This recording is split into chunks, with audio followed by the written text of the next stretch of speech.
All right, here we go. Chapter 3, free response review. Let's make this a little bit bigger so we can see what's going on. All right. So number 1, use the diagram below to find the values of x and y. So I notice right away I have some parallel line marks, so that's going to be a big help. You know, a couple things. I know that these two form a linear pair. They add up to 180, but one has an x in it, one has a y in it. I can't solve one equation with two unknowns, so I can't start there. But I have this 116, and I think that this angle and this angle are alternate interior. They are equal to each other. So I'm going to say that 116 equals 6x plus 32. Why? Because they're alternate interior angles. I solve it. I minus the 32 from both sides. And that's going to be, what's that, 84? And then divide both sides by 6. And I'm going to get 1, looks like x equals 14. So let's go ahead and plug 14 in there and see what we get. So 6 times 14, well, that's 84. And 84 plus 32, that's 111 plus 6, so 116.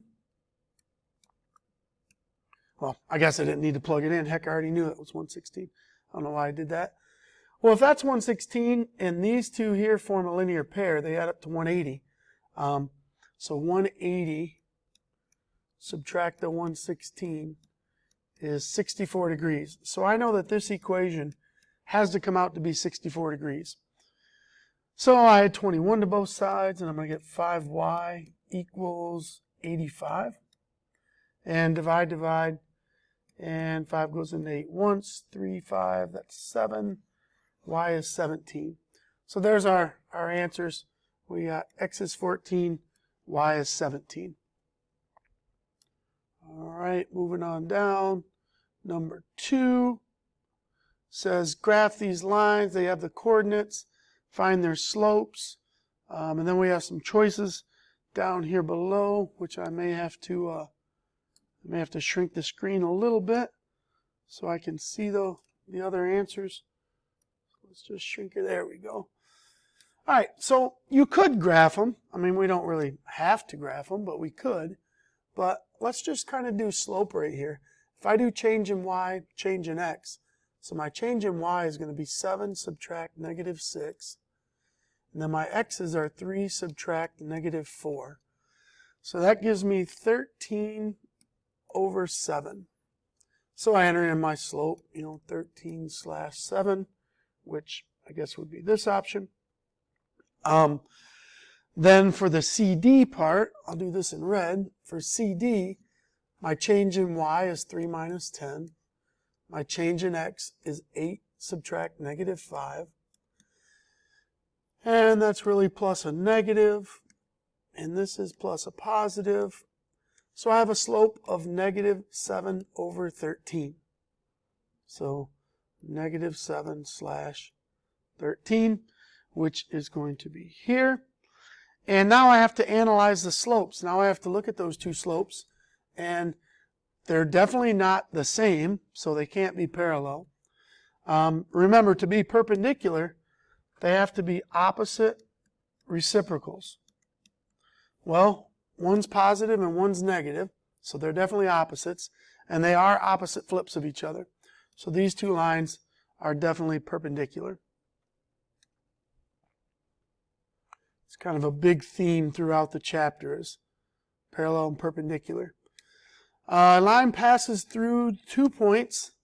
Write the equation of the line in standard form. So remember, standard form, we have to have x and y on one side, constants or numbers on the other. We can have no fractions. Fractions are not allowed. And then we also need to make sure that the coefficient of x is positive. All right? So my number in front of x is positive. So an example might be like 3x minus 4y equals negative 9. That would be an example of a standard form equation. But we got to make it do some things. So let's kind of go through and let's make it dance a little bit.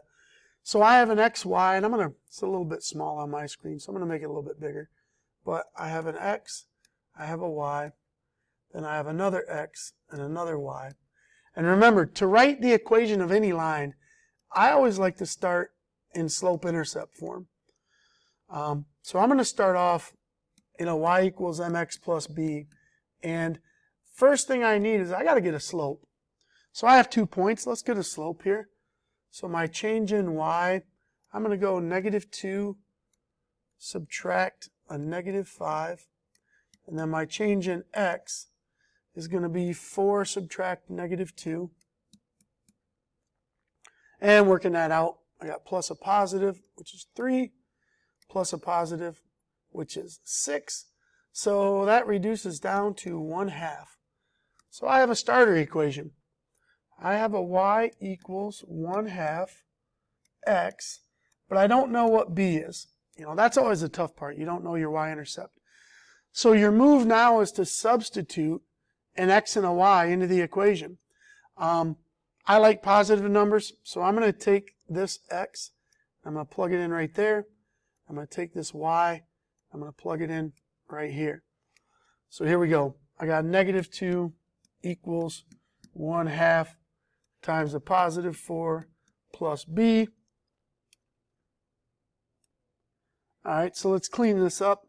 We have -2 equals 2 plus b, and I'm going to subtract that 2 from both sides, and I get b equals -4. So I can now come back to my starter equation here, and I now know that it's -4. Now, if I were to say, hey, just write me any old equation, we'd be done. But they did say standard form, so we now need to do a little bit of tweaking here to get this thing into standard form. So here's where I'm at. And the first thing I need to do, first thing I would do is I would clear out the fractions. You could subtract the negative, the 1/2 from both sides, the x, but I'm going to clear out this bottom number. So to get rid of a divide by 2, I just multiply by 2. And I multiply by 2. And I multiply by 2. And what that does, it makes the divide and the multiply cancel. So I'm at 2y equals 1x minus 8. And now I'm going to subtract that x from both sides.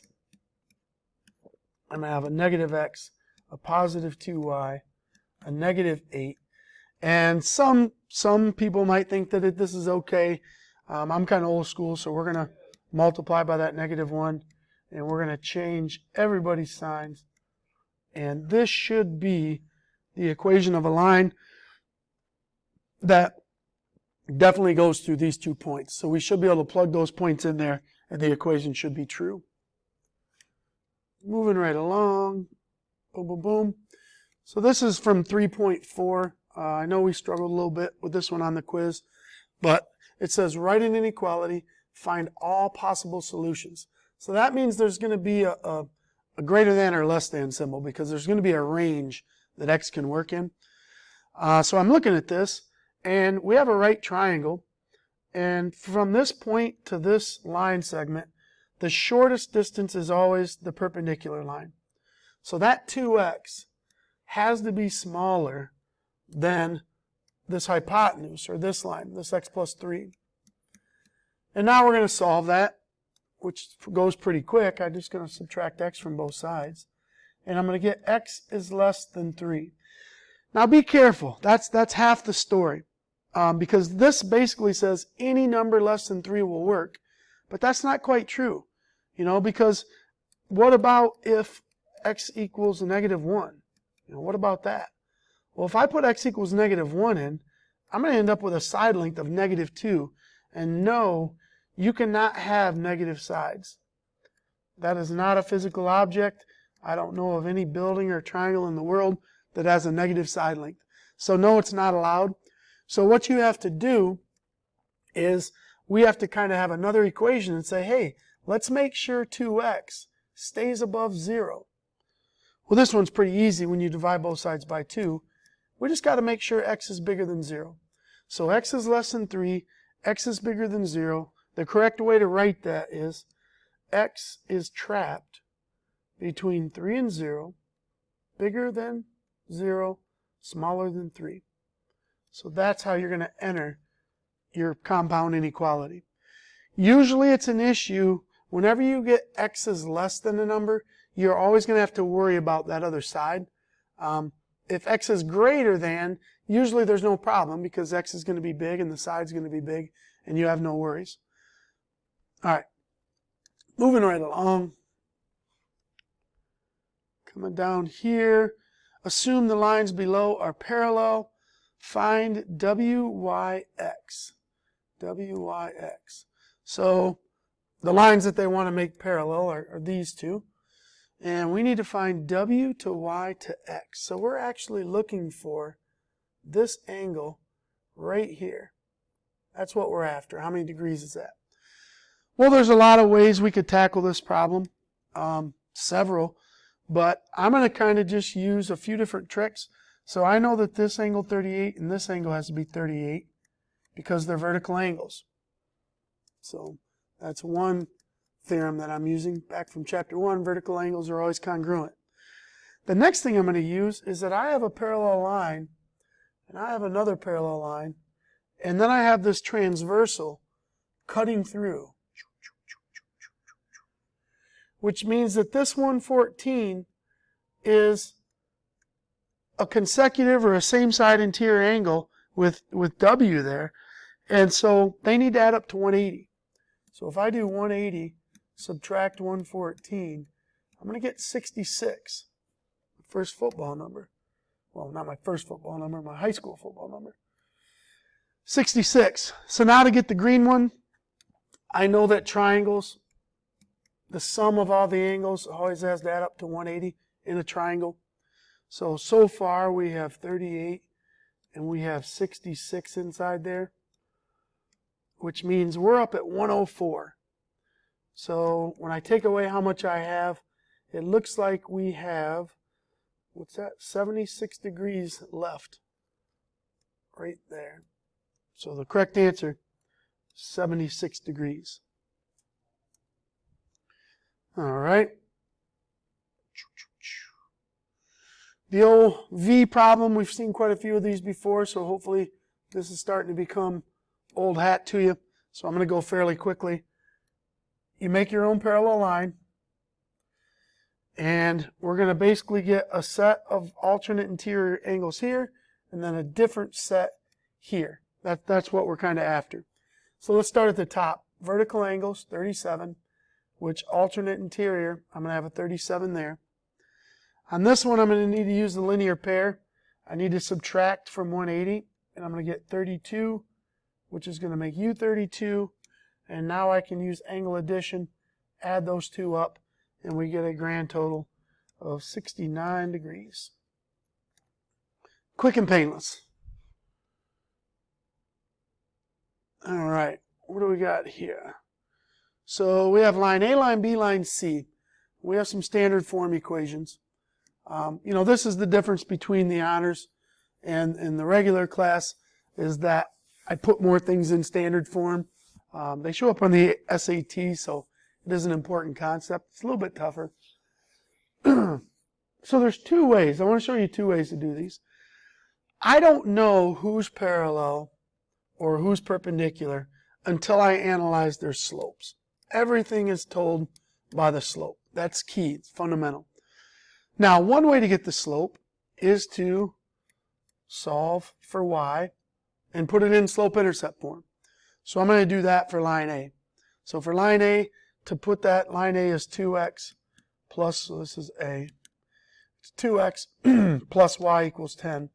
And if I minus 2x from both sides, I get y equals a negative 2x plus 10. Well, now it's pretty clear who the slope is. The slope is negative 2. All right? So this person's slope is negative 2. I'm going to show you a shortcut for line B. And because standard form in general is ax plus by equals c, and I'm always going to minus this ax from both sides, and I'm going to have by equals negative ax plus c. and then I'm always going to divide by b, you kind of get a general rule that says the slope is always, you know, you can think of it as negative, but it's always the opposite of a over b. I just like that word opposite a little bit better in this case. And the y-intercept is always going to be c over b. So that can speed things up considerably, especially on an SAT where you're timed. So when I'm looking at this, I have an a and I have a b. So to find the slope, it's just going to be the opposite of a over b, which is also -2. I'm going to use it again here. So there's 1. So I'm going to do opposite of a over b. So that slope is 1/2. So now I have all 3 lines, slopes. I got the A line, the B line, and the C line. So let's compare. First question, which one of the lines are parallel? So parallel are going to be A and B because they have the same slope. So the correct answer here would be A and B. Who's perpendicular?